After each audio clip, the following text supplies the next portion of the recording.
The bullet missed Sarah Everett's head by inches, splintering the doorframe behind her as she dove behind a water trough in the dusty street of Tahlequah, Oklahoma. It was the summer of 1873, and Sarah had learned 3 years ago that men were creatures built from lies and cruelty. Her husband had taught her that lesson with his fists before drinking himself into an early grave, leaving her with nothing but bruises that had long since faded and scars on her soul that never would.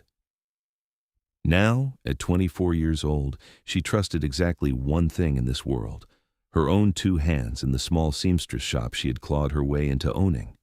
The gunfire that had erupted in the street was between 2 drifters arguing over a card game, nothing to do with her, but Sarah's heart hammered against her ribs anyway. She pressed herself against the rough wood of the trough, her green calico dress soaking up the water that sloshed over the edge. The scent of gun smoke filled the air, mixing with the ever-present dust that coated everything in the Cherokee Nation territory. "Madam, you best stay down." The voice came from above her, deep and steady as bedrock. Sarah looked up, squinting against the harsh afternoon sun.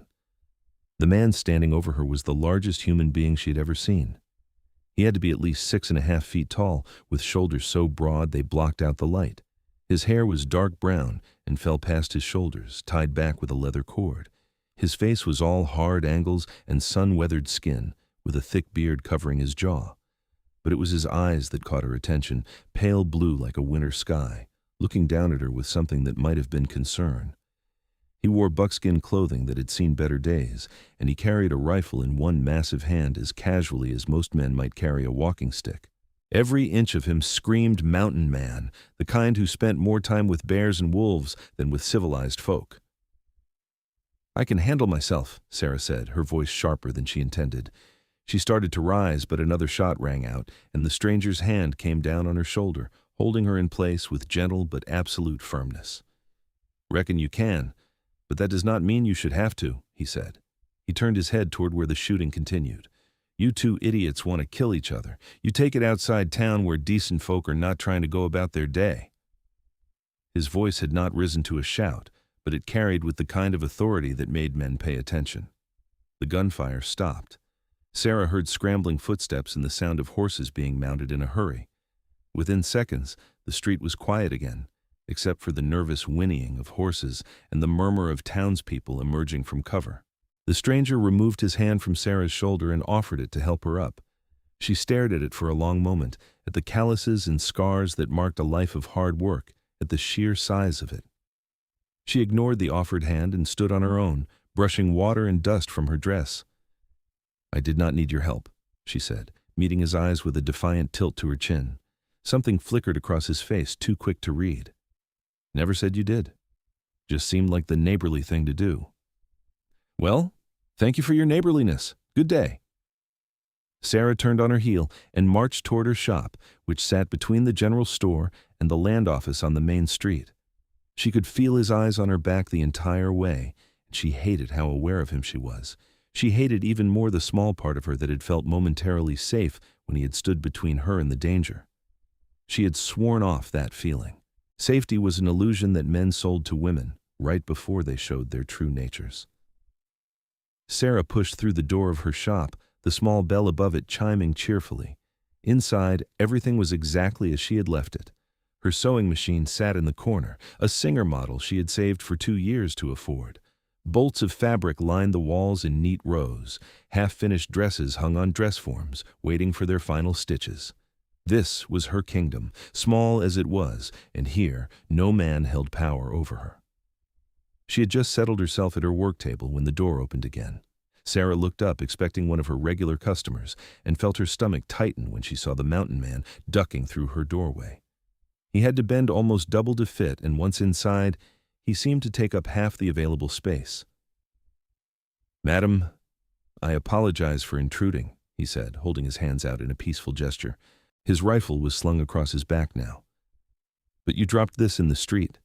He held out a small drawstring purse. Sarah's hand flew to her pocket and found it empty. That purse contained the money she had earned that week, nearly $15 that she needed to pay for her supplies and rent. She reached for it quickly, snatching it from his hand without touching his fingers. "Thank you." "You are welcome." He did not move toward the door. Instead, He looked around the shop with those unnervingly pale eyes. "Fine work," he said, nodding toward one of the dresses. "My sister used to sew. She never had half the skill I'm seeing here." Sarah clutched the purse against her chest. "Was there something else you needed?" "Name is Pierce Emmett," he said, as if she had asked. "Most folks call me Pierce. I'm setting up a trapline in the mountains east of here, but I will be coming to town for supplies once a month or so. Figured I should introduce myself properly, seeing as how I'm going to be a regular face around here." "I see. Well, Mr. Emmett, I am Sarah Everett, and I run this seamstress shop. As you can see, I am quite busy, so if there is nothing else—" "Actually, I'm going to need some clothing," Pierce said, a hint of amusement in his voice. "Buckskin is fine for the wilderness, but I imagine the general store owner and the banker might appreciate it if I cleaned up a bit when I come to town." Sarah wanted to refuse. She wanted to tell him to take his business elsewhere, to any of the other seamstresses in the territory. But she was also a businesswoman, and business had been slow lately. The war between the states might have been over for 8 years, but its effects still rippled through the territory. Money was tight for everyone. "I make dresses, Mr. Emmett. You would need to visit the tailor 3 streets over for men's clothing." "Old Tom?" Pierce shook his head. "He is a fine tailor for suits and such, but I need work clothes that can take a beating. Sturdy shirts, durable trousers, the kind of thing that requires practical skill, not fancy stitching." "I have seen your work, madam. You have got both." Despite herself, Sarah felt a small flush of pride at the compliment. She pushed it down ruthlessly. "It would be expensive. Sturdy fabric costs more, and the labor I can pay." Pierce pulled a leather pouch from his belt and set it on her work table. When it landed, it made the heavy clink of gold coins. "I will pay you half now, half when the clothes are done. 2 sturdy shirts, 2 pairs of trousers, and I would not say no to a good coat for when winter comes. I will need them to fit right, though. Cannot have cloth binding when I'm tracking or setting traps." Sarah stared at the pouch, then at Pierce, then back at the pouch. That much gold would keep her comfortable for months. She could afford to refuse on principle, but she had learned the hard way that pride did not pay rent. "I will need measurements," she said finally. "Of course." Pierce stood very still as Sarah retrieved her measuring tape with trembling hands. She hated this part, hated being close to men, hated the vulnerability of it. But she forced herself to approach him, keeping her face carefully neutral. He was even larger up close. She had to stand on a stool to measure his shoulders, which were solid muscle under his buckskin shirt, 52 inches across, which was the broadest she had ever measured. His chest was 48 inches, his arms thick as tree trunks. Everything about him was oversized, built for the harsh life he lived in the mountains. "You are tensed up like a rabbit in a snare," Pierce said softly as she measured the length of his arm. "I give you my word, madam, I will not harm you." "Men's words mean nothing," Sarah said before she could stop herself. She immediately regretted it, expecting anger or defensiveness. Instead, Pierce was quiet for a long moment. When he spoke, his voice was gentle. "Somebody hurt you bad, I'm guessing. Probably somebody who promised they would not." Sarah's hands stilled. She stepped down from the stool and walked back to her table, writing down the measurements with sharp, precise strokes. "Your measurements are recorded. I will have the first shirt and trousers ready in 2 weeks. That will give me time to order the fabric and complete the work." "That is fine." Pierce picked up his pouch and counted out gold coins, setting them on the table one by one. "This should be about half. If it is too much or too little, you can settle up when I come back." He moved toward the door, then paused with his hand on the frame. "For what it is worth, madam, you are right not to trust easy. Trust should be earned, not given. But I hope someday you will meet a man who is willing to put in the work to earn it proper." Then he was gone, ducking out into the afternoon sun, leaving Sarah alone with a pile of gold coins and a confusion of feelings she did not want to examine. Over the next 2 weeks, Sarah found herself thinking about Pierce Emmett far more than she wanted to. She told herself it was just because she was working on his clothes that it was natural to think about a customer when fulfilling their order. But she knew that was a lie. She thought about the way he had stood over her in the street, putting himself between her and danger without hesitation, the way he had spoken to her with respect, not the leering condescension she had grown used to from men, the way he had acknowledged her pain without prying or judging. She hated that she thought about these things. She hated even more that part of her wanted to trust him. The fabric arrived from Fort Smith after a week, heavy cotton canvas in dark brown and deep blue. Sarah set to work immediately, her needle flying through the cloth with practiced efficiency. She made the shirts extra roomy through the shoulders and arms, reinforced every seam, and added interior pockets that would be useful for a man who spent his time in the wilderness. She told herself she was just being professional, but she knew she was putting more care into this work than she did for most customers. Pierce returned exactly 2 weeks later, on a hot morning when the temperature was already climbing toward unbearable. Sarah heard the commotion in the street before she saw him. Women stopping to stare, men calling out greetings. She looked out her window and saw him riding down the main street on a massive bay horse, leading 2 pack mules loaded with furs. He stopped at the general store first, unloading his furs and conducting business with Mr. Henderson. Sarah watched despite herself, noting how gently he handled his animals, how he took the time to speak with everyone who approached him. Children were not afraid of him despite his size. Dogs followed at his heels, tails wagging. Eventually, he made his way to her shop. The bell chimed as he entered, and Sarah stood from her work table, brushing imaginary dust from her skirts. "Mr. Emmett, your order's ready." "I appreciate that, madam." Pierce removed his hat, a battered thing that had seen too many seasons. "I'm hoping they fit. I should probably try them on to be sure." Sarah had anticipated this. "There is a changing screen in the back corner. You can use that." She handed him the carefully wrapped bundle of clothes and tried not to watch as he disappeared behind the screen. She heard the rustle of fabric, the sound of him moving, and then he stepped out wearing one of the shirts and a pair of the trousers. The fit was perfect. The shirt stretched across his massive shoulders without binding, the sleeves long enough to reach his wrists. The trousers sat properly at his waist and fell to the exact right length at his ankles. Sarah felt another unwanted flush of pride. "These are the finest clothes I've ever owned," Pierce said, examining the stitching with obvious appreciation. "You have got a real gift, Miss Everett." "Mrs. Everett," Sarah corrected automatically, then immediately wished she had not. She saw Pierce's eyes flick to her left hand, which bore no ring. "My apologies, Mrs. Everett." He did not ask about the missing husband, which she appreciated. "These are worth every penny, and then some. I will take all of them." He changed back into his buckskin and bundled up the new clothes, then paid her the remaining balance plus an extra $5. "That's too much," Sarah said, trying to hand the coins back. "It is exactly right. Quality work deserves quality pay." Pierce tucked his bundle under one arm. "I will be back in a month for more supplies. Maybe you could have that coat ready by then? I know winter is a ways off, but I like to be prepared." Sarah nodded. "I will have it ready." "Good." Pierce settled his hat back on his head and turned to leave, then paused. "There's a church social on Sunday. Picnic and music in the park. You should come." "I do not attend social functions, Mr. Emmett." "Pity. Would be nice to see you outside of business." He tipped his hat. "Have a good day, Mrs. Everett." After he left, Sarah sat at her work table for a long time, staring at the gold coins. She should be happy. She had made good money, enough to cover her expenses for the next month and then some. But instead, she felt unsettled, as if something inside her that had been safely locked away was trying to force its way to the surface. She did not go to the church social on Sunday. She told herself it was because she had work to do, but the truth was she was afraid. Afraid of the way Pierce Emmett made her feel. Afraid of the small voice in her head that whispered, maybe, just maybe, he was different. The summer heat intensified as July arrived. Sarah worked in her shop with the windows open, trying to catch any breeze that wandered through. She had started working on Pierce's winter coat, a heavy canvas affair with a wool lining that would keep him warm when the mountain winds howled.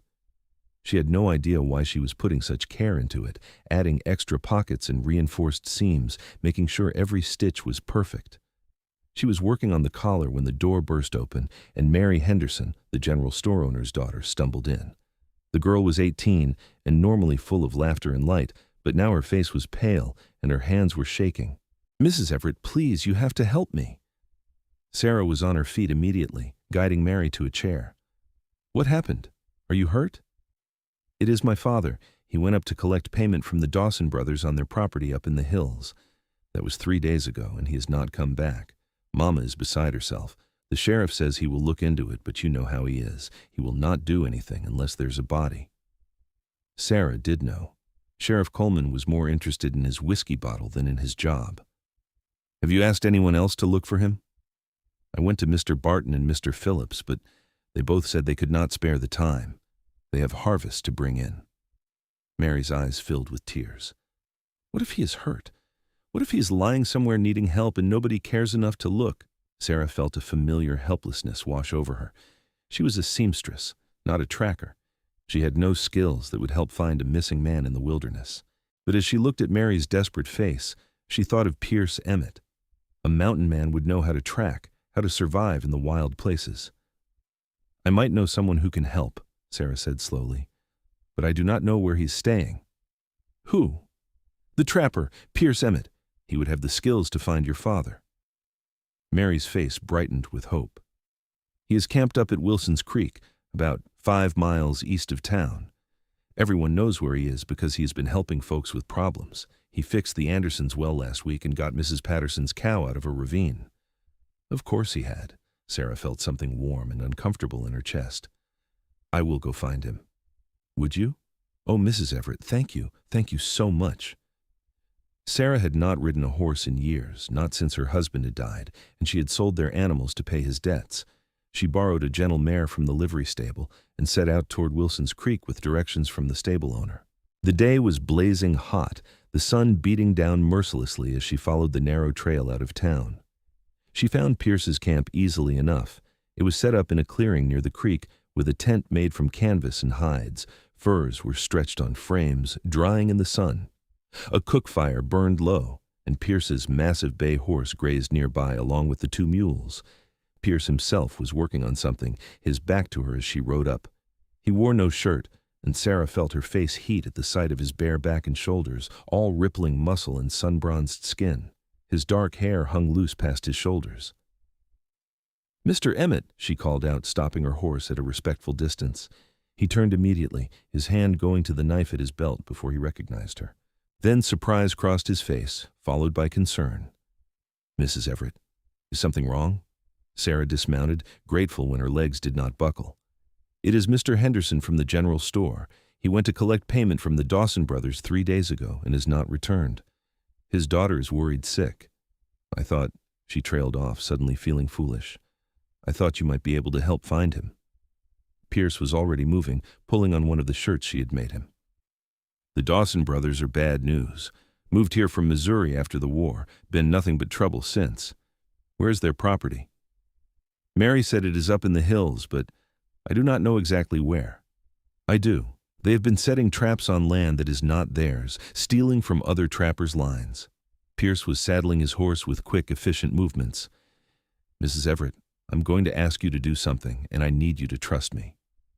There was that word again. Trust. What? Go back to town and tell Mary that I am looking for her father. Tell her to keep faith. If Mr. Henderson is alive, I will bring him home. What if he is not alive? Pierce met her eyes, and she saw the hard determination there. Then I will still bring him home, and I will make sure the Dawsons answer for it. Sarah felt a shiver run down her spine that had nothing to do with fear. How can you be so certain you will find him? Because I have been tracking animals and men in these mountains since I was 12 years old. There's not much that can hide from me when I set my mind to looking. He swung up into the saddle with easy grace despite his size. You ride back safe now, Mrs. Everett, and tell Mary not to give up hope. He kicked his horse into a gallop and was gone, disappearing into the trees with a speed that seemed impossible for a man his size. Sarah stood alone in the clearing for a long moment before mounting her borrowed horse and heading back to town. She delivered Pierce's message to Mary, who clung to the hope in it like a drowning woman to a rope. Sarah stayed with her that evening, sitting in the Henderson home and comforting Mary and her mother while they waited. She did not leave until well after dark, and even then she did not sleep well. She kept thinking about Pierce riding into danger, about what might happen if the Dawson brothers were as bad as he had suggested. She told herself it was just concern for a customer. She told herself she would feel the same way about anyone going into danger. She knew she was lying.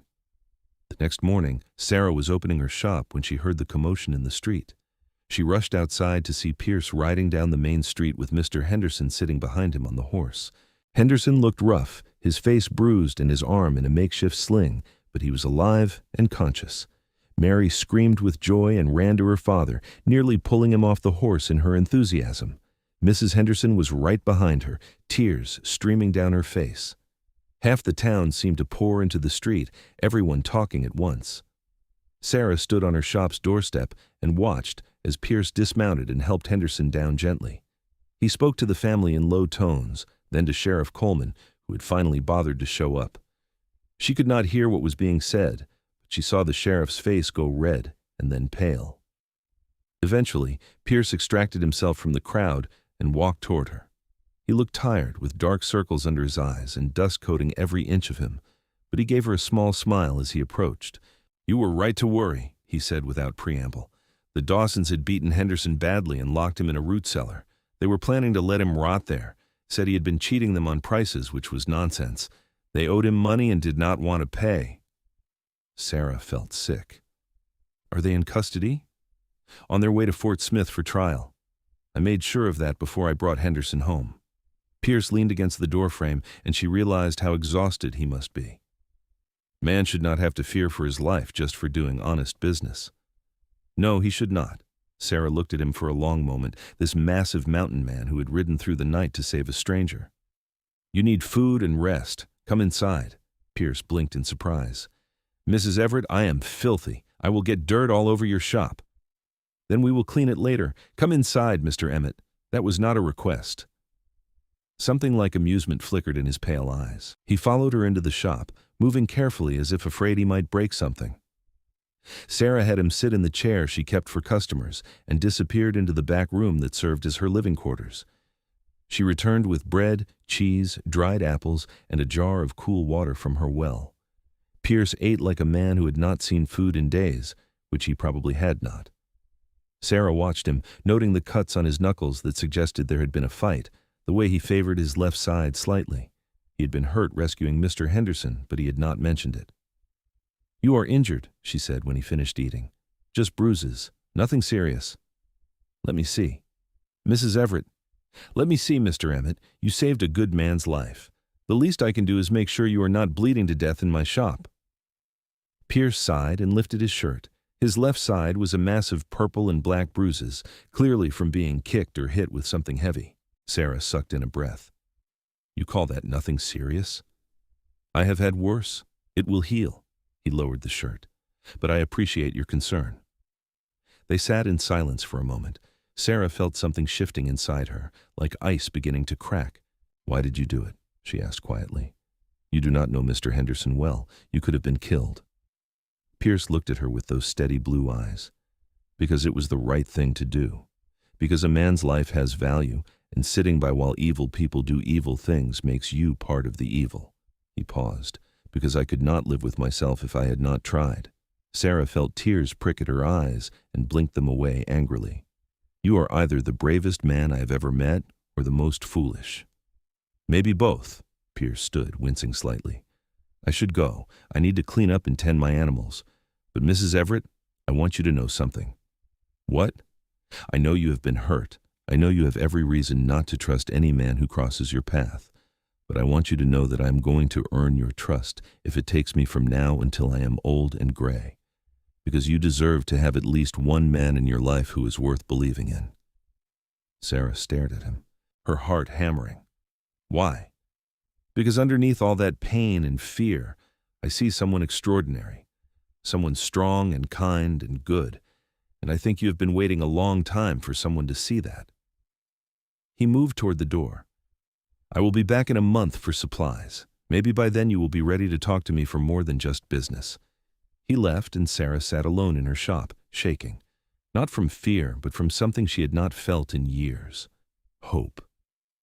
The weeks that followed were strange ones for Sarah. Word had spread about what Pierce had done, and he had become something of a local hero. People spoke about him with respect and admiration, telling stories about his strength and courage.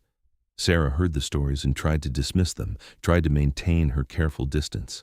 But Pierce was making that difficult. Every few days she would find something on her doorstep, a bouquet of wildflowers, a rabbit that had already been cleaned and dressed for cooking, a bag of fresh berries. There was never a note, but she knew who they were from. She told herself she should be annoyed. She was not some girl who needed courting gifts. But every time she found something new, that traitorous, warm feeling bloomed in her chest.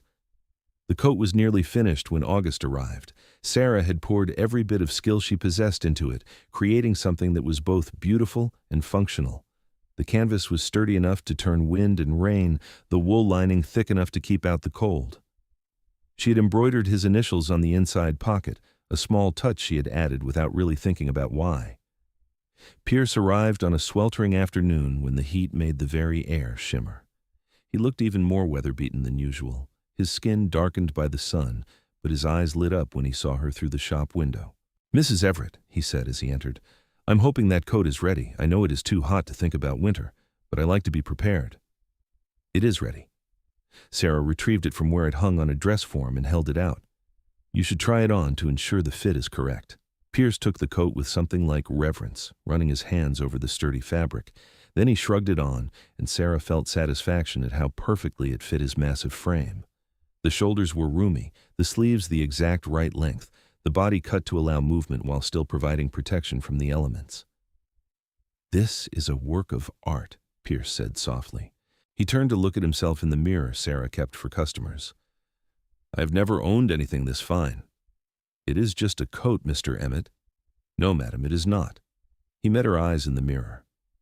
"This is the kind of thing a woman makes when she cares about whether a man stays warm come winter, when she puts her heart into the work." Sarah felt her face heat. "You are paying for quality. That is all this is." Pierce turned to face her directly. "Mrs. Everett, Sarah, I have been patient. I have given you space and time. But I need to say this plain, and I need you to hear it. I am interested in courting you properly, not just business, not just being friendly neighbors. I want to take you to church socials and picnics. I want to sit with you in the evening and hear about your day. I want to be the man who stands between you and anything that might cause you harm." Sarah's breath caught. "You do not know what you are asking." "I know exactly what I am asking. I'm asking to be given a chance to prove that not all men are liars and brutes. I'm asking to show you what it looks like when a man treats a woman the way she deserves to be treated." "I was married, Mr. Emmett, for 5 years. My husband made promises too before he showed his true nature." "Then he was a fool and a coward." Pierce's voice was hard. "Any man who would hurt a woman is not worthy of being called a man. But, Sarah, you cannot let one bad apple poison you against the whole barrel. There are good men in this world, men who keep their word, men who would sooner cut off their own arm than raise a hand to a woman. And you think you are one of these mythical good men? I know I am, and I think deep down you know it too. That is why you are so scared, because if you let yourself believe in me, and I turn out to be like him, it might break you completely." Pierce took a step closer, and Sarah forced herself not to back away. "But I will not. I give you my word, on my honor and my life. I will never hurt you, Sarah Everett, not with my hands and not with my words. I will spend every day earning your trust until you believe it in your bones." Sarah felt tears on her cheeks and realized she was crying. "I do not know how to do this. I do not know how to trust again." "Then I will teach you." Pierce reached out slowly, giving her plenty of time to pull away, and gently wiped a tear from her cheek with his thumb. His hand was rough and calloused, but his touch was impossibly gentle. "We will go as slow as you need. But give me a chance, Sarah. Please." She looked up into his pale blue eyes and saw nothing but sincerity and determination. And slowly, against every instinct she had built up over the last 3 years, she nodded. "One chance. But if you give me any reason to doubt you, Mr. Emmett, I will lock my door and never open it to you again. I will not give you that reason."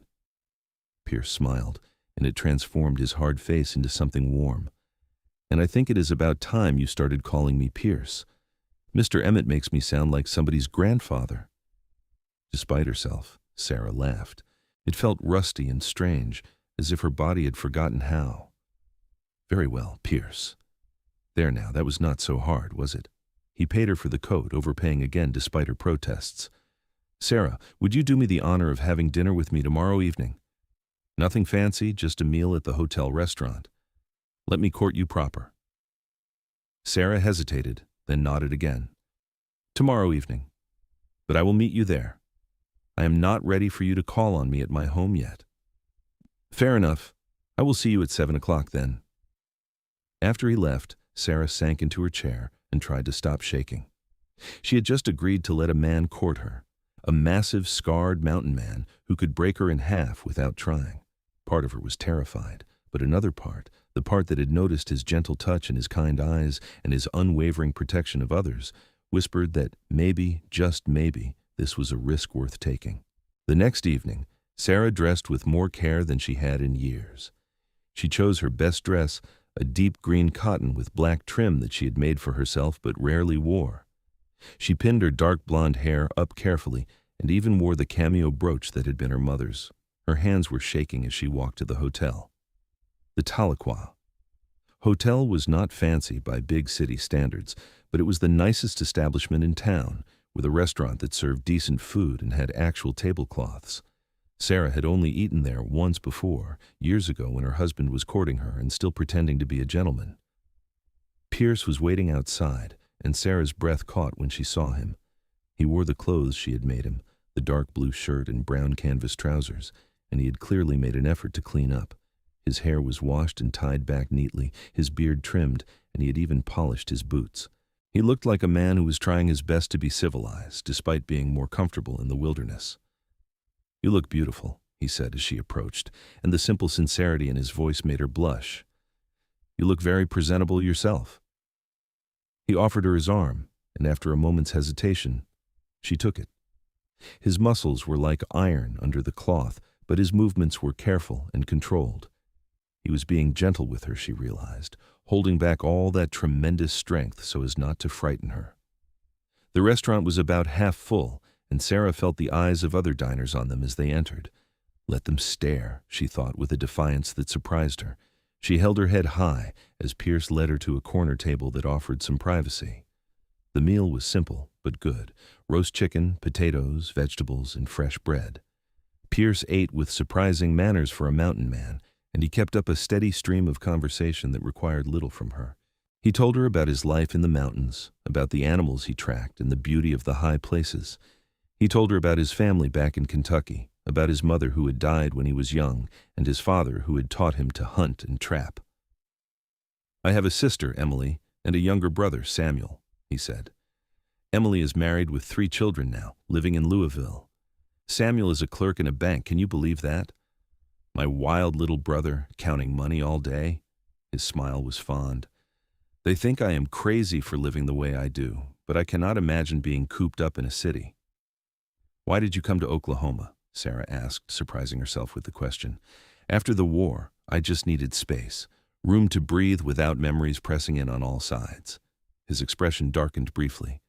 I saw things during those years that I would not wish on anyone. Up in the mountains, with just the animals in the trees, I can find some peace. Sarah understood that. She had her own memories she was trying to outrun. Did you fight? For the Union, yes. I never held with slavery, and when Kentucky was torn between both sides, I knew which one I had to choose. He met her eyes. What about you? Where are you from? Missouri originally. I came here with my husband after the war. She took a breath. He was not a good man, Pierce. He drank heavily and he had a terrible temper. I learned to walk on eggshells, to hide anything that might set him off. But it was never enough. Pierce's jaw tightened, but his voice remained gentle. Did he hurt you? Yes, often. Sarah looked down at her plate. When he died 3 years ago from his own foolishness and whiskey, I felt nothing but relief. I know I should have felt sadness or loss, but I just felt free. You felt exactly what you should have felt. Pierce reached across the table slowly and placed his hand palm up, an invitation. After a moment, Sarah placed her hand in his. His fingers closed around hers carefully. No woman should live in fear in her own home. What he did was not your fault, Sarah. You understand that, right? In my head, yes. In my heart, I'm not always sure. Then I will keep telling you until your heart believes it too." They sat like that for a long moment, hands joined across the table while the restaurant hummed with quiet conversation around them. Sarah felt something in her chest crack open a little wider, letting in a sliver of light. Over the following weeks, Pierce courted her with a patience and steadiness that gradually wore down her defenses. He returned to his trapline but made more frequent trips to town, always finding an excuse to visit her shop. Sometimes he brought her small gifts, a pretty stone he had found, a carved wooden button he had whittled, once even a book of poetry he had bought from a traveling merchant. "I am not much for fancy words," he admitted when he gave her the book, "but I thought you might like them." Sarah had held the book like it was made of gold. It had been years since anyone had given her a gift that showed they had thought about what she might enjoy. Pierce took her on walks through the town and the surrounding countryside. He pointed out animal tracks and plant life, teaching her things about the wilderness with the enthusiasm of someone sharing something they loved. He made her laugh with stories about his misadventures, like the time a young bear had ransacked his camp while he was away and left everything covered in honey. "I was finding ants in my bedroll for a week," he said with a rueful grin. He also listened to her in a way her husband never had. He asked about her work, her dreams, her thoughts on everything from politics to the weather, and he actually cared about the answers, following up on things she mentioned in previous conversations, showing that he paid attention. Sarah found herself slowly relaxing around him. She let him hold her hand during their walks. She leaned against his arm when they sat on the bench outside the general store. Small touches that would have terrified her months ago now felt natural, even comforting. But there were still moments when fear gripped her. Once, when Pierce moved too quickly to catch a cup she had knocked over, she flinched violently, her arms coming up to protect her face. Pierce had frozen immediately, then slowly backed away, giving her space. "I'm sorry," he said quietly. "I did not mean to startle you." Sarah lowered her arms, shame washing over her. "You were just trying to help." "I know, but I moved wrong. I should have been more careful." He stayed where he was, several feet away. "Sarah, I need you to understand something. It does not matter how long it takes for you to stop flinching. It does not matter if you never fully stop. I will not take it personally, and I will never be angry with you for it. Your fear is not an insult to me. It is a scar from what he did to you, and scars take time to fade." Tears filled Sarah's eyes. "How are you so patient?" "Because you are worth the patience, because earning your trust is the most important thing I will ever do." He smiled gently. "Take your time, Sarah. I am not going anywhere." September came with cooler temperatures and the first hints of autumn color in the trees. Pierce brought news that his trapline was producing well and that he had contracts with traders from Fort Smith and Tulsa. His business was thriving, which meant he could spend more time in town. "I have been thinking," he said one evening as they sat on Sarah's small porch behind her shop, "about maybe building a cabin somewhere between here and my trapline, somewhere I could stay when I'm not up in the high country. Make it easier to be closer to town." Closer to her, he meant, though he did not say it. Sarah felt warmth spread through her chest. "That sounds like a good investment." "I'm glad you think so." He was quiet for a moment, watching the sun set in shades of orange and gold. "Sarah, I want to ask you something, but I do not want you to feel pressured. If the answer is no, that is fine." "What is it?" "Will you come visit my camp? I want to show you where I spend my time, what my life looks like up there, but only if you feel comfortable. It would just be for the day. I would bring you back before dark." Sarah's first instinct was to refuse. Going into the wilderness alone with a man, being miles from town and any help, that was dangerous. That was how women got hurt or worse. But even as the thought formed, she looked at Pierce's open, honest face and realized she did not believe he would hurt her. The realization was stunning. At some point, without her quite noticing, she had started to trust him. "Yes," she said, "I would like to see your camp." Pierce's face lit up like sunrise. "Really?" "Really. But you're right, we should return before dark." "Of course. How about Sunday? I will bring an extra horse for you." Sunday dawned clear and beautiful, with the kind of perfect weather that made you grateful to be alive. Pierce arrived at Sarah's shop early, leading 2 horses. One was his massive bay, the other a smaller chestnut mare with a gentle eye. This is Rosie, Pierce said, stroking the mare's neck. She is the calmest horse I have ever met. She will take good care of you. Sarah had packed a basket with food for lunch, and Pierce secured it to his saddle along with a rifle, his knife, and various other supplies. Then they set out, riding east toward the mountains that rose in the distance. The trail wound through forests that were just beginning to turn autumn colors. Pierce pointed out various landmarks and signs of animal activity, keeping up a running commentary that was both educational and entertaining. Sarah found herself relaxing into the ride, enjoying the fresh air and the beauty of the landscape. Pierce's camp was exactly as she remembered it, tucked into a clearing by Wilson's Creek. But he had made improvements since she had last been here. There was now a fire pit ringed with stones, a proper cooking area with a grate, and racks for drying furs and meat. His tent was larger too, big enough to stand up in. I have been working on making it more comfortable, Pierce said as he helped her dismount, since I am spending more time here between trips to the high country. He showed her around with obvious pride, pointing out the various improvements he had made. Sarah could see the care he had put into it, the way he had made a real home out of what could have been just a temporary camp. This is where I tan the hides, he said, indicating a stretched frame. And I smoke meat over here to preserve it for winter. Most of what I do not use myself, I sell in town. You have built a good life for yourself, Sarah said, meaning it. I have tried. But lately, I have been thinking it is missing something. Pierce looked at her with those pale blue eyes. Or rather, missing someone. Sarah's heart beat faster. Pierce. I know it is too soon to speak of this properly. I know you need more time, and I respect that. But Sarah, I need you to know where my heart is heading. I am falling in love with you. Maybe I already have fallen, and I am hoping that someday, when you are ready, you might feel the same way.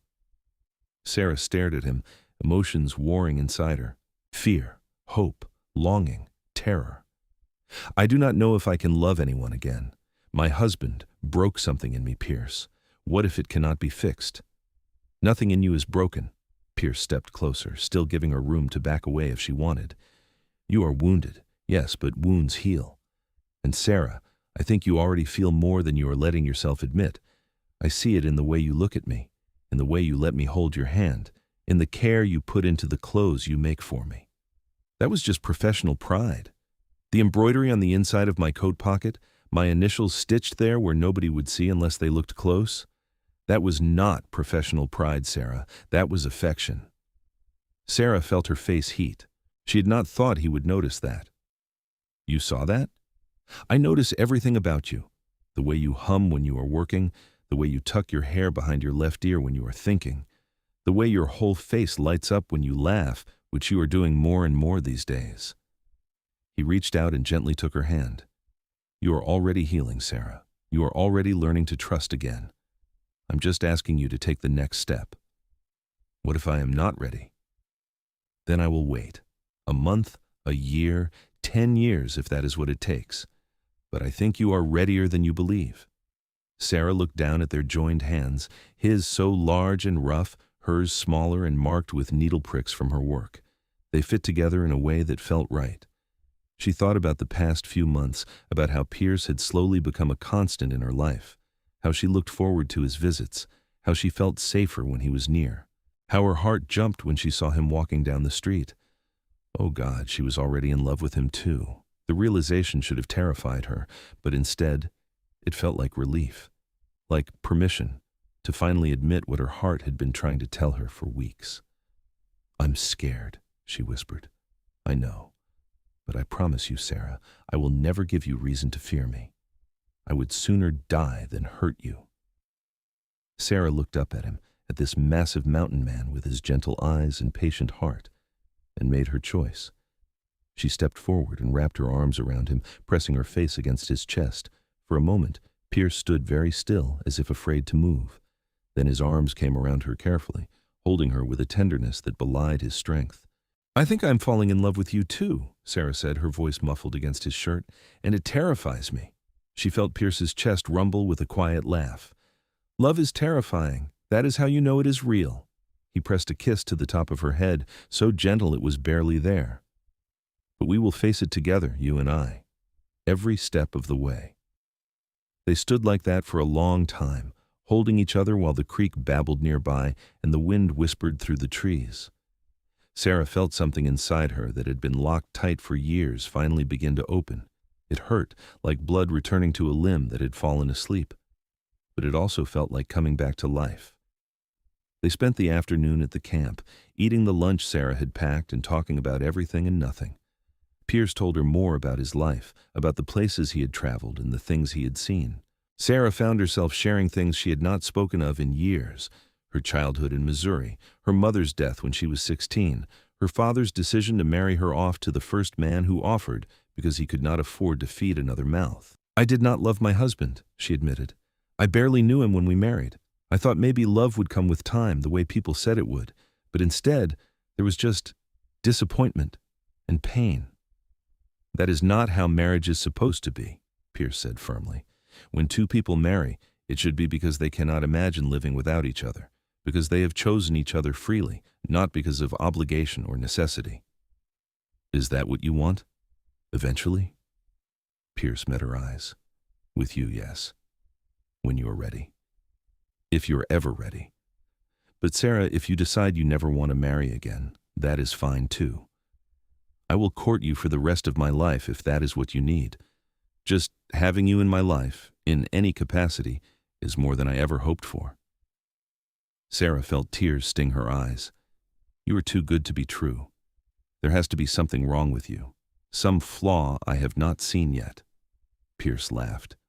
"Oh, I have got flaws aplenty. I snore something fierce. I am terrible with numbers, so my accounting is always a mess. I have a temper when it comes to people hurting the innocent, though I have learned to control it.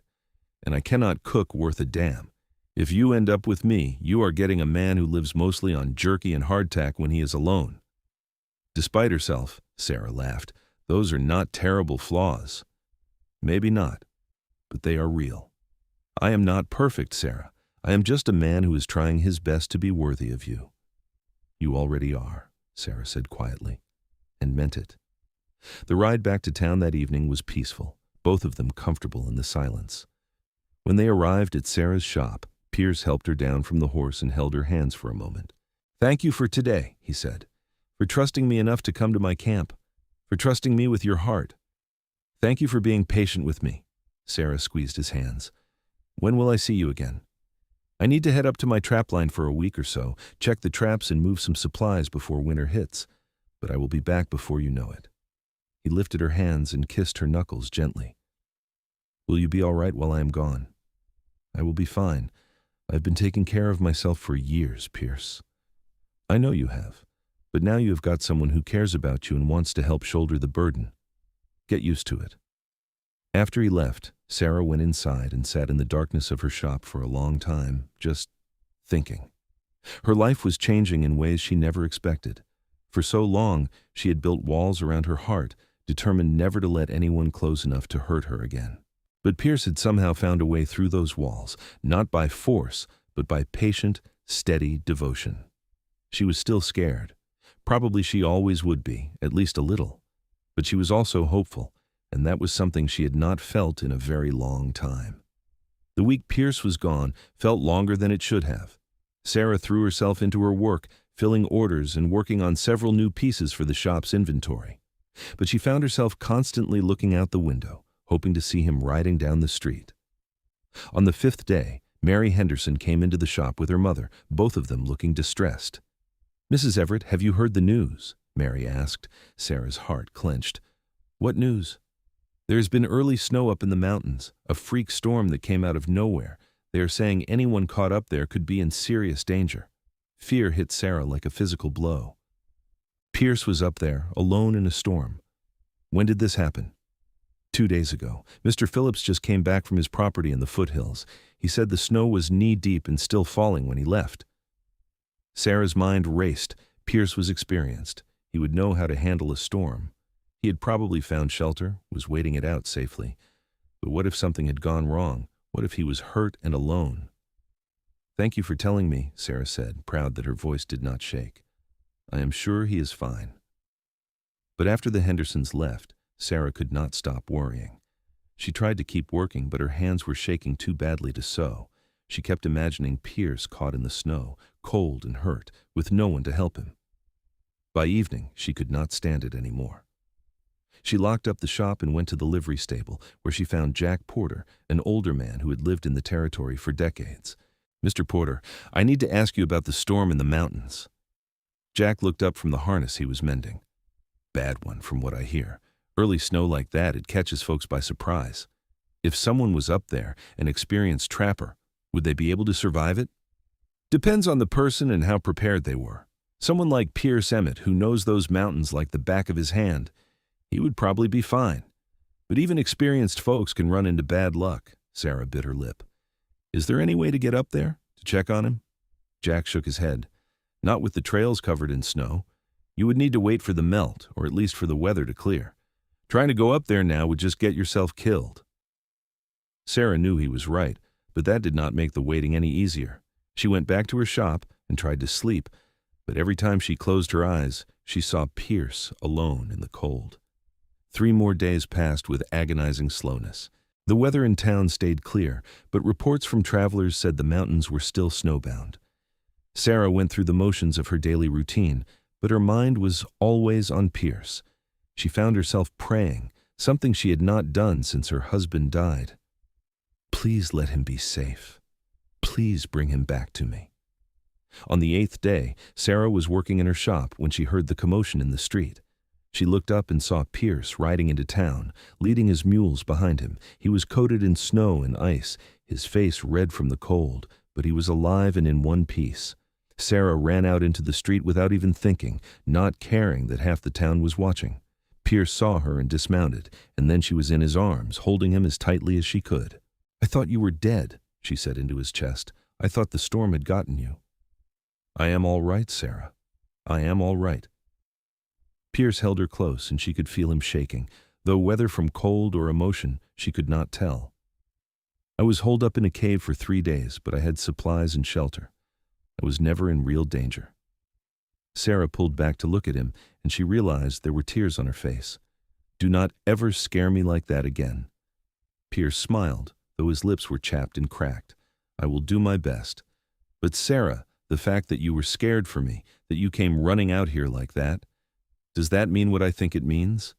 It means I love you, you stubborn mountain man. It means I cannot imagine my life without you in it." Sarah reached up and touched his cold face gently.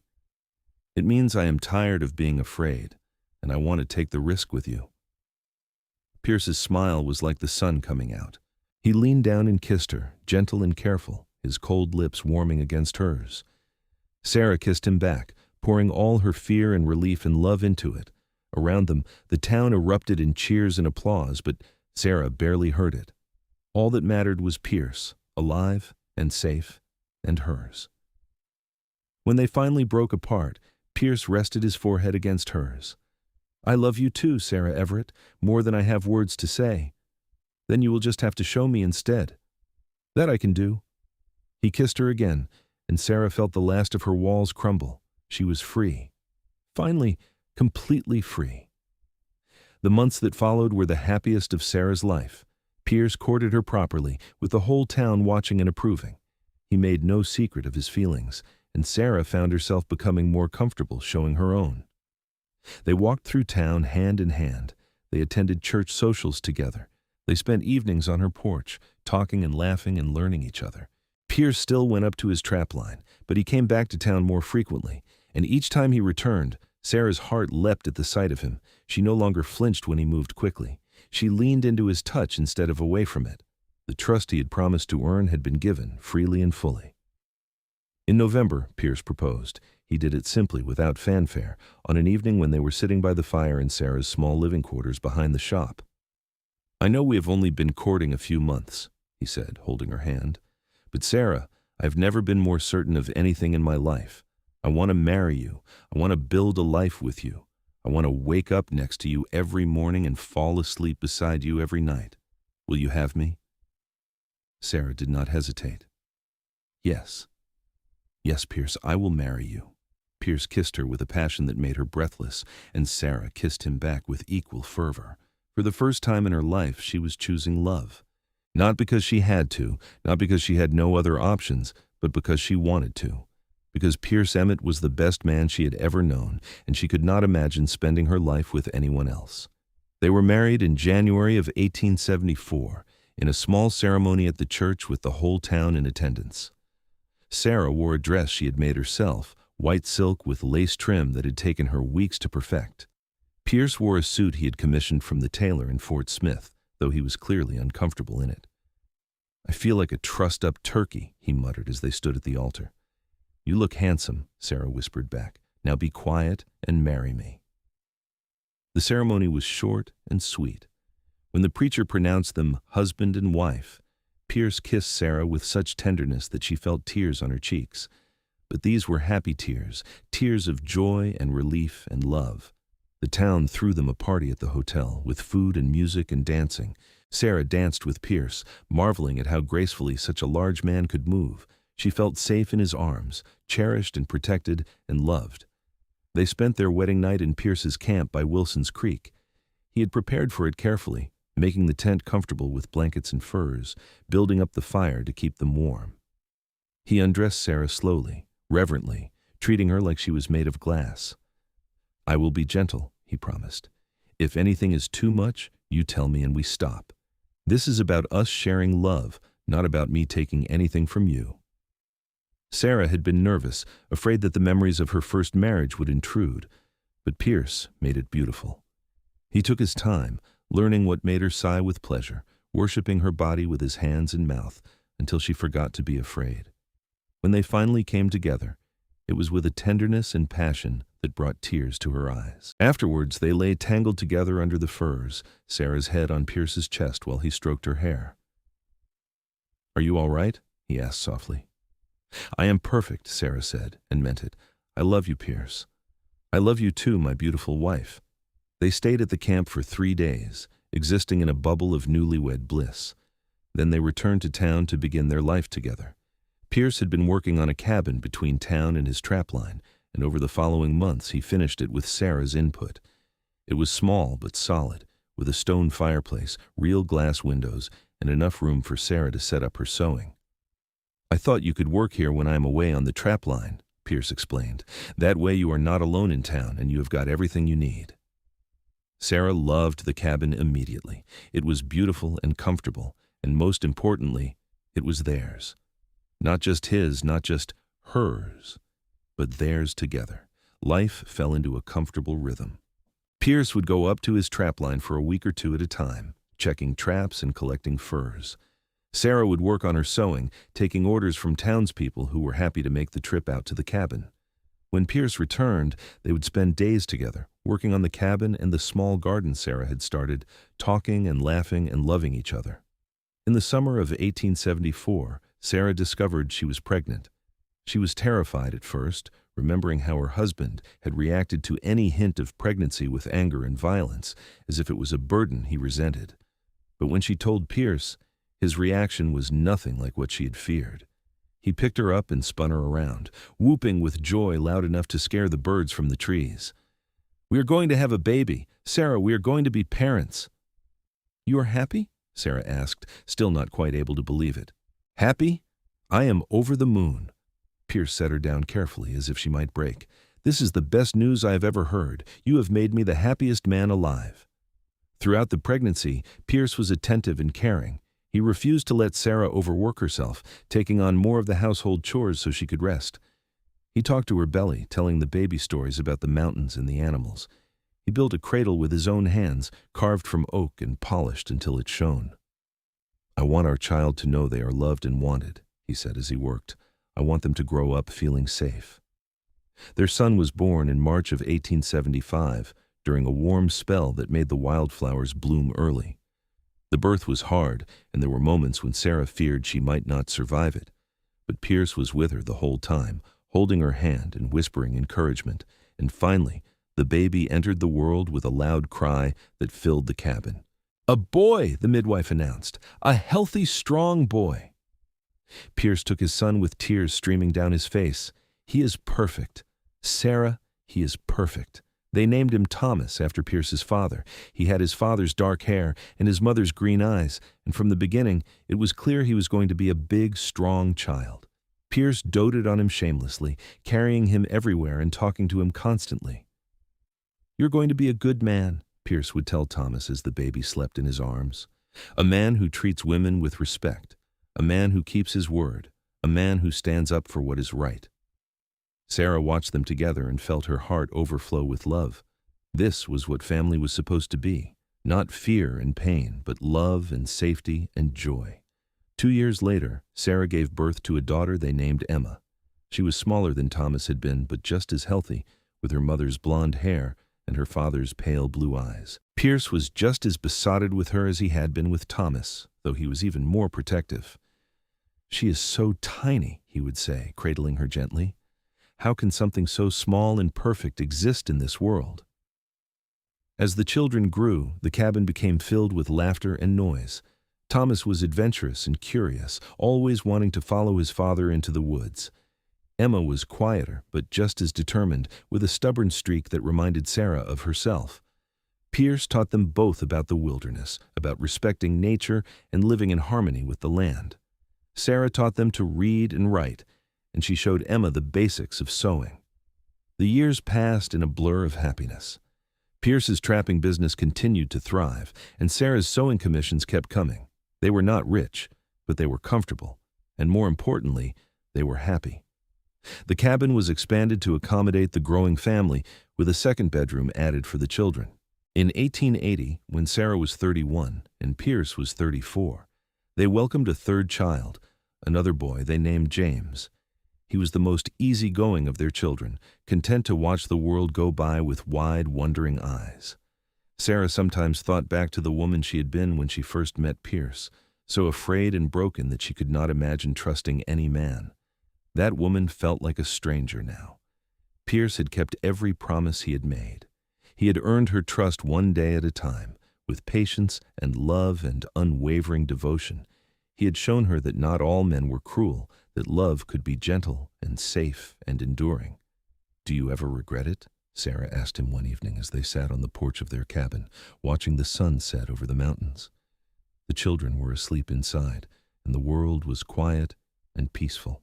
"Regret what?" "Taking a chance on me. A broken, scared woman who flinched at shadows." Pierce turned to her with such love in his eyes that it took her breath away. "Sarah, meeting you and earning your trust is the greatest accomplishment of my life. You are not broken. You never were. You were just wounded, and wounds heal. You are the strongest, bravest woman I have ever known, and I thank God every day that you took a chance on me." Sarah leaned into him, and Pierce wrapped his arm around her, holding her close. "I love you," she said, "more than I ever thought possible. I love you too, always and forever." As the years continued to pass, Sarah and Pierce grew older together, their love deepening with each passing season. Their children grew into fine young people. Thomas became a tracker and guide, following in his father's footsteps, but with a gentleness that was all his own. Emma showed a talent for both sewing and business, taking over more of Sarah's commissions as she grew older.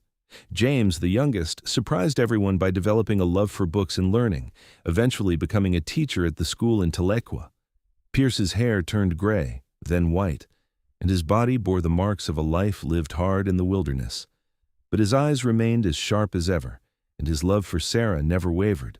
Sarah's hands became more gnarled with arthritis, making sewing difficult, but Pierce would massage them gently every evening, easing the pain. "We have built a good life," Sarah said one day as they watched their grandchildren playing in the yard. Thomas had married a sweet girl named Rebecca and had given them 2 grandchildren already. Emma was courting a young man from town, and even James, barely out of his teens, was showing interest in the land office clerk's daughter. "The best life," Pierce agreed. He took her hand, careful of her sore joints. "You know what the best part is?" "What?" "I get to spend it with you. My Sarah, who was brave enough to give a rough mountain man a chance, who trusted me when trust was the hardest thing in the world for her, who built a family and a home with me that I never dreamed I deserved." Sarah felt tears sting her eyes, the happy kind. "I am the lucky one, Pierce Emmett, You kept your word. You were the first man worth my trust, and you have been worthy of it every single day since." Pierce leaned over and kissed her, soft and sweet, the kind of kiss that spoke of a lifetime of love and partnership.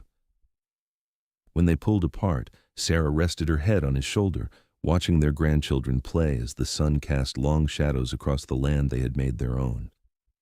She thought about that day in the street when bullets had flown and a stranger had stood over her with protective determination.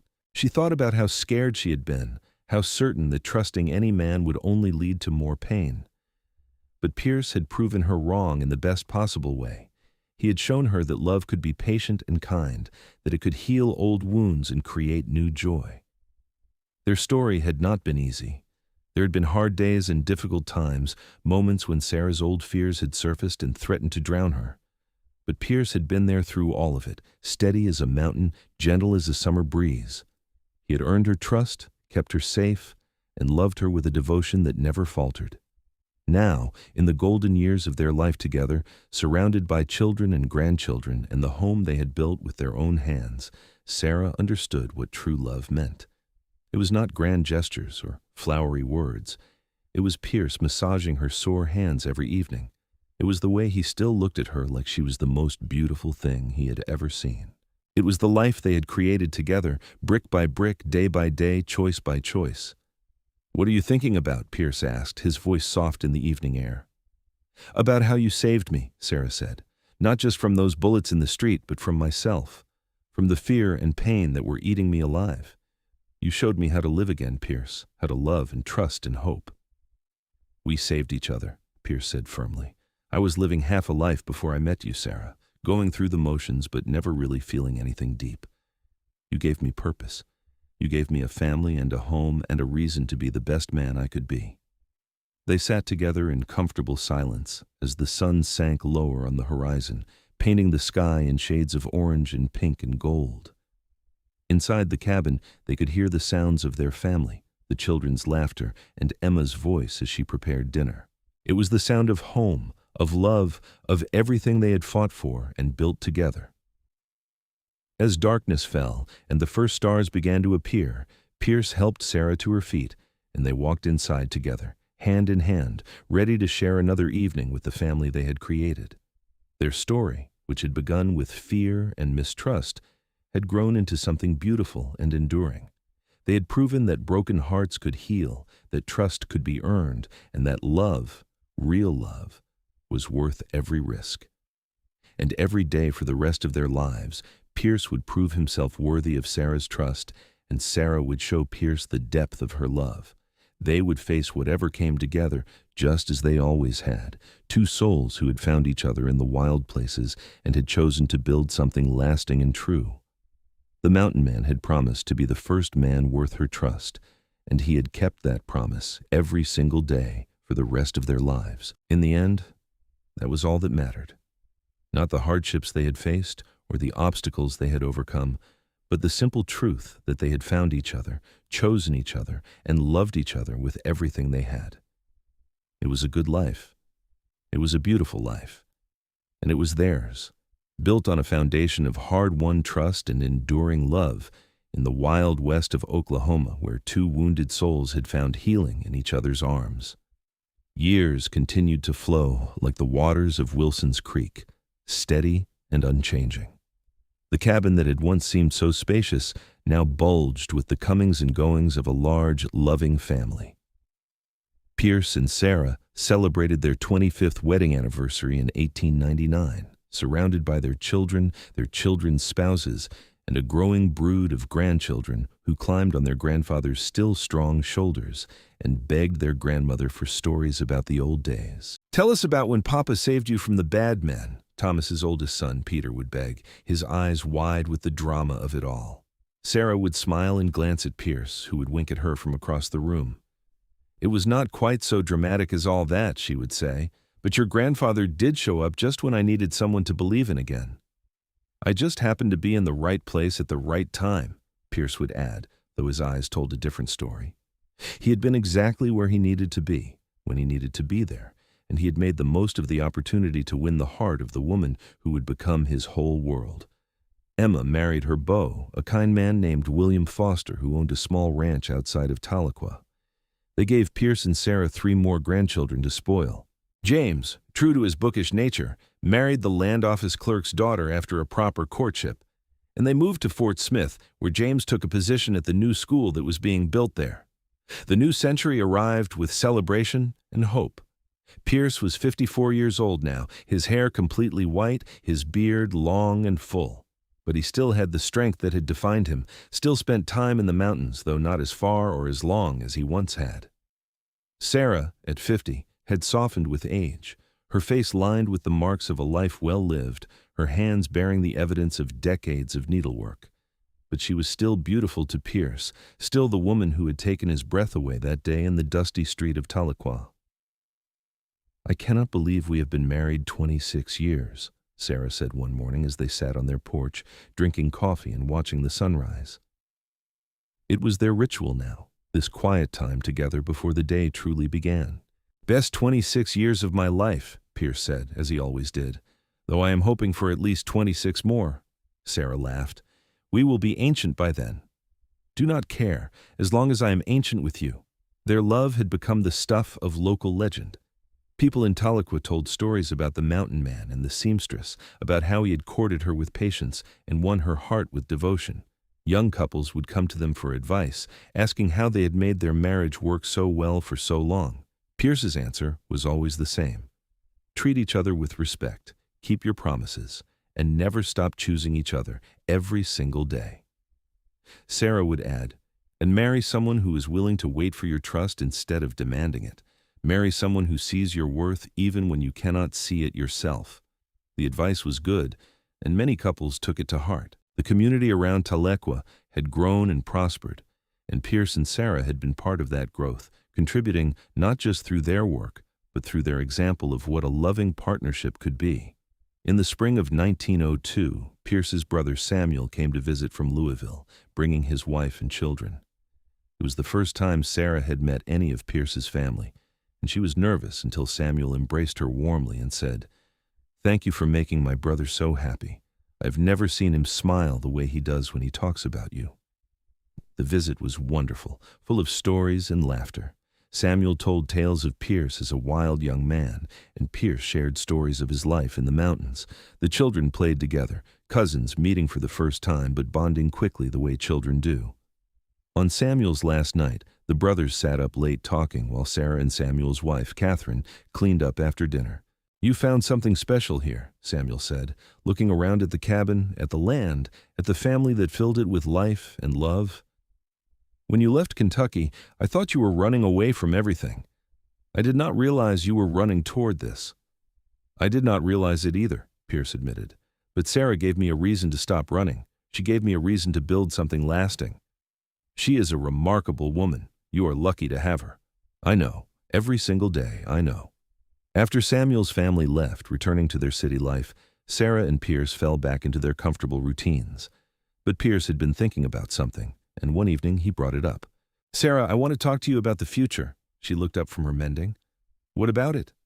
"I am not going to be able to trap forever. My knees are not what they used to be, and the winters are getting harder. I have been thinking maybe it is time to focus more on the land, on building up what we have here." Sarah set down her sewing. "What are you proposing?" "I want to expand our property, maybe get some cattle or horses. Thomas could help run it, and it would give us a steady income without me having to go up into the mountains so often. I am not getting any younger, Sarah, and I want to spend as much time as possible right here with you." Sarah felt warmth bloom in her chest. After all these years, Pierce was still thinking about ways to put her first, to build their life together.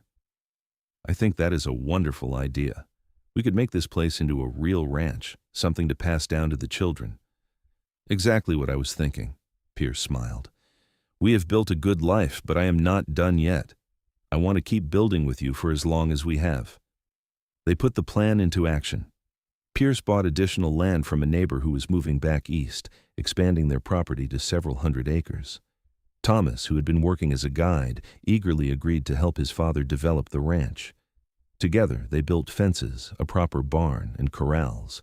They bought cattle and horses, and within a year, the Emmett Ranch was a thriving concern. Pierce was in his element, working the land with his son by his side. Sarah watched them together and felt pride swell in her heart. Pierce had not only been an excellent husband, he had been an extraordinary father, teaching his children through example what it meant to be honorable, hardworking, and loving. Emma helped Sarah expand her sewing business, and together they took on larger projects, making curtains and linens for the new hotel in Tahlequah, sewing clothes for families throughout the territory. The work kept them busy but not overwhelmed, and Sarah enjoyed working alongside her daughter, passing down skills and wisdom. The grandchildren grew, and more were added as the years passed. Pierce and Sarah's home became the gathering place for the family, the center where everyone congregated for holidays and celebrations. The cabin had been expanded multiple times and now included a large dining room that could seat 20 people comfortably, though it was often packed with even more. On their 30th wedding anniversary in 1904, the entire family gathered for a celebration that lasted 3 days. There was food and music and dancing. Pierce and Sarah renewed their vows in front of everyone, standing in the same spot where they had first told each other they were in love. 30 years ago, I married the bravest woman I have ever known, Pierce said, his voice strong despite his age. She took a chance on a rough mountain man who promised to earn her trust. I have tried every day since to be worthy of that trust, and I will keep trying for as long as I draw breath. Sarah Emmett, you are my heart, my home, my everything. I love you more today than I did 30 years ago, and I will love you more tomorrow than I do today. Sarah, tears streaming down her face, replied, Pierce Emmett, you kept your word. You showed me that love could be gentle and true, that trust could be earned and kept. You gave me a family, a home, and a lifetime of happiness. You were the first man worth my trust, and you have been the only man to hold my heart. I love you beyond measure, and I will love you until my last breath and beyond. They kissed to thunderous applause, and the celebration continued long into the night. Sarah danced with Pierce, with her sons, with her sons-in-law, with her grandsons. She was surrounded by love, by family, by the life she and Pierce had built together through trust and patience and unwavering devotion. As the years advanced into the new century, Pierce and Sarah aged gracefully together. They handed over more of the ranch operations to Thomas and his growing sons, content to serve as advisors and to enjoy their remaining time together. They still had their morning coffee ritual on the porch, still held hands when they walked, still looked at each other with the same love that had defined their relationship from the beginning. Pierce's health began to decline when he was in his early 60s. The hard life he had lived took its toll, and though he remained strong in spirit, his body began to fail him. Sarah nursed him with the same devotion he had always shown her, never leaving his side when he needed her. I am sorry," he said one day when he was having a particularly bad spell. "I promised you forever, and it looks like forever might be shorter than I hoped." "Do not apologize," Sarah said firmly, holding his weathered hand in both of hers. "You have given me more happiness than I ever dreamed possible. You have loved me well, Pierce Emmett, so very well. And you loved me back, even when it scared you. That is the bravest thing anyone has ever done." Pierce lived to see his 65th birthday in 1911, surrounded by his children, grandchildren, and great-grandchildren. He passed away peacefully in his sleep, with Sarah lying beside him, her hand in his. The funeral was attended by hundreds of people from throughout the territory. Pierce had touched many lives with his kindness, his strength, and his unwavering integrity. Story after story was told about the mountain man who had helped anyone who needed it, who had never turned away someone in trouble, who had been as gentle as he was strong. Sarah stood at his grave and felt the weight of his absence like a physical pain. But she also felt gratitude. Gratitude for every day they had shared, for every moment of love and laughter and partnership. Pierce had given her 37 years of happiness, had shown her that love did not have to hurt, that trust was not foolish but precious. "You kept your promise," she whispered to the freshly turned earth. "You were worthy of my trust every single day. Thank you, my love. Thank you for everything." Sarah lived for another 12 years, surrounded by her loving family. She continued to sew for as long as her hands would allow, teaching her granddaughters and great-granddaughters the skills she had honed over a lifetime. She told stories about Pierce to anyone who would listen, keeping his memory alive through her words. She never remarried. How could she, when she had already experienced the greatest love of her life? Pierce had been her one true partner, the man who had earned her trust and kept it sacred. No one else could ever compare. Sarah passed away peacefully in 1923 at the age of 74, in the cabin that she and Pierce had built together. She was surrounded by 3 generations of the family they had created, and her last words were, "Tell Pierce I am coming home." They buried her next to Pierce on a hill overlooking the ranch, where the mountains were visible in the distance. 2 headstones stood side by side, bearing their names in a simple inscription: Pierce Emmett, 1846-1911, Sarah Emmett, 1849-1923. They chose each other, trusted each other, and loved each other well. The Emmett Ranch continued to thrive for generations, passed down through the family. The story of Pierce and Sarah became family legend, told and retold to each new generation. They became the standard against which all other love stories were measured, an example of what was possible when 2 people chose each other and committed to building something lasting. In the end, their story was simple but profound. A broken woman who could not imagine trusting any man had met a mountain man who promised to be the first one worth her trust. He had kept that promise through patience, devotion, and unwavering love. And together, they had built a life that stood as testimony to the power of trust, the possibility of healing, and the enduring nature of true love. Their legacy lived on, not just in the ranch or in their descendants, but in the love they had shared and the example they had set. They proved that even the deepest wounds could heal, that trust could be earned and kept, and that love, real love, was worth every risk and every moment of fear. Pierce and Sarah Emmett had lived, loved, and built something beautiful together in the wild west of Oklahoma. And their story, though it ended as all stories must, left behind something eternal, the knowledge that true love, earned through patience and kept through devotion, could overcome any obstacle and create a legacy that would never be forgotten. The mountain man had promised to be the first man worth her trust. He had been that and so much more.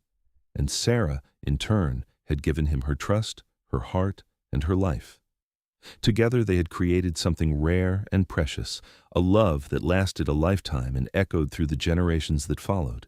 It was, in every sense, a life well lived and a love well earned. And in the hearts of those who knew their story, Pierce and Sarah Emmett would live forever, an enduring testament to the power of trust, the beauty of patience, and the miracle of love that stands the test of time.